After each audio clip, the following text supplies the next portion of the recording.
Goeiedag, Vanessa Foster van die Bybel in 1 jaar saam met julle. Vandag lees ons saam uit Genesis 24.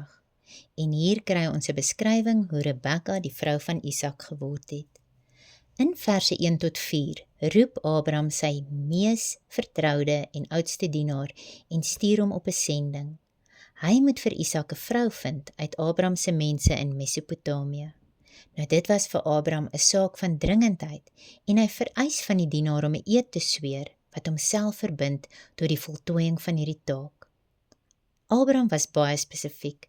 Isak mag nie met 'n Kanaanitiese vrou trou nie en hy mag ook nie Kanaan verlaat om met die Mesopotamiese vrou te trou nie. Die dienaar word onder 'n voorwaarde gestel in verse 5 tot 9. As hy nie 'n vrou kan vind wat bereid is om na Kanaan terug te keer nie, sal die dienaar van sy eed vrygestel word. Maar Abraham is vol vertroue dat God dit sal laat gebeur, en dan verseker hy die dienaar dat die Here 'n engel stuur om sy pad voor te berei. Ons lees dan in verse 10 tot 14 dat die dienaar by Mesopotamië aangekom het by die dorp genaamd Nahor, dieselfde naam as Abraham se eie broer. Dan sit die dienaar sy vertroue in die Here en hy bid en vra dat as enige van die jong vroue wat by die dorp spit water kom skep, vir hom en die 10 kamele water gee soos wat hy vra, dan sal dit die vrou wees wat God vir Isak aangewys het. Nou Jesaja 56 vers 24 is so 'n mooi voorbeeld van wat hier gebeur het. Ek lees, en voordat hulle roep, sal ek antwoord, terwyl hulle nog spreek, verhoor ek. Sien, die dienaar was nog besig om te bid, toe verskyn Rebekka op die toneel en doen presies soos wat hy gevra het. In verse 15 tot 23 lees ons dat Rebekka omgesien het na die kamele en dat die dienaar haar dopgehou het, om seker te maak dat dit die Here is wat sy reis voorspoedig gemaak het. Hy gee dan vir haar duur juweliersware en dan vra hy wie haar vader is en of hy sy geselskap en die kamele kan oorbly vir die nag.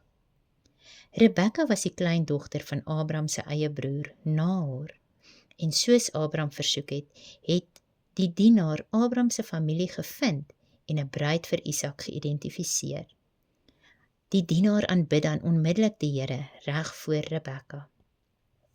Nou Rebekka moes seker opgewonde gewees het en sy vertel dan aan haar moeder wat gebeur het. Sien, dit wat begin het as 'n doodgewone dag, het nou uitgedraai om 'n lewensveranderende gebeurtenis te wees. Ons lees dat Rebekka se broer Laban uitgegaan het om die dienaar te verwelkom. Nou, die dienaar was gefokus en hy het sy meester se sake voor sy eie gemak geplaas, selfs vir voedsel. In verse 34 tot 48 stel hy homself voor en gee dan in detail 'n verduideliking van sy sending. Hy vertel hoe die Here vir Abraham geseën het met rykdom en dat Isak Abraham se enigste erfgenaam is. Hy gaan voort en praat van Abraham se geloof in God en hoe die Here hom na die regte vrou vir Isak gelei het. In vers 49 bereik die dienaar die einde van sy storie. Hy het Abraham se saak gestel en vra of hulle guns en trou aan Abraham wil bewys of moet hy elders gaan soek. Nou, in die lig van die duidelike hand van God se voorsiening en rykdom van Abraham, was die antwoord vir Rebekka se broer en vader voor die hand liggend. Hulle het gou besluit dat die saak van die Here kom en dat die Here gespreek het. Weereens skroom die dienaar nie om erkenning aan die Here te gee nie, en dan bring hy meer geskenke vir Rebekka en haar familie. Vers 54 tot 60 lees ons dat die dienaar gefokus op sy sending van plan was om weer vinnig te vertrek. Maar Rebekka se familie was nie heeltemal gereed om haar te laat gaan nie. Hulle wou die reis met 10 dae uitstel, maar die dienaar antwoord, vers 56, ek lees, moenie my ophou nie, aangesien die Here my weg voorspoedig gemaak het. Laat my trek, dat ek na my Heer kan gaan. Alles wat Rebekka geken het, was sy bereid om agter te laat, om by haar bruidegom, wat sy nog nooit gesien het, te wees nie. Haar familie seën haar met 'n soortgelyke seën waarmee die Here Abraham vroeër in Genesis geseën het, en hierdie seën sal dan later in vervulling kom. In vers 62 skuif die fokus na Isak en dit is ook die eerste keer wat ons van hom hoor sedert hy bo op die berg Moria amper geoffer is. Niks verder hoor ons van Isak, tot op die punt waar hy sy bruid verenig is. Toe Isak die aand uitgaan, merk hy die kamele wat aankom, en moontlik sien hy ook vir Rebekka in die verte. Sy bedek dan haar met 'n sluier wat kuisheid en onderdanigheid aanbied.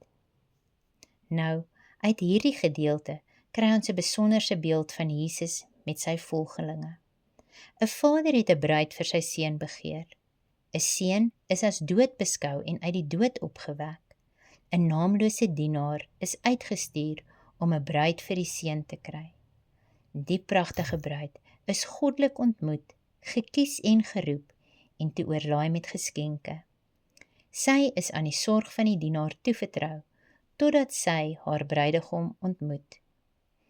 In vers 67 lees ons dat Rebekka Isak se vrou geword het.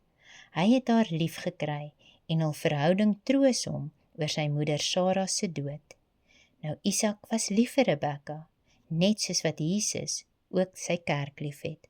Mag jy 'n geseënde dag hê. Tot volgende keer. Totsiens.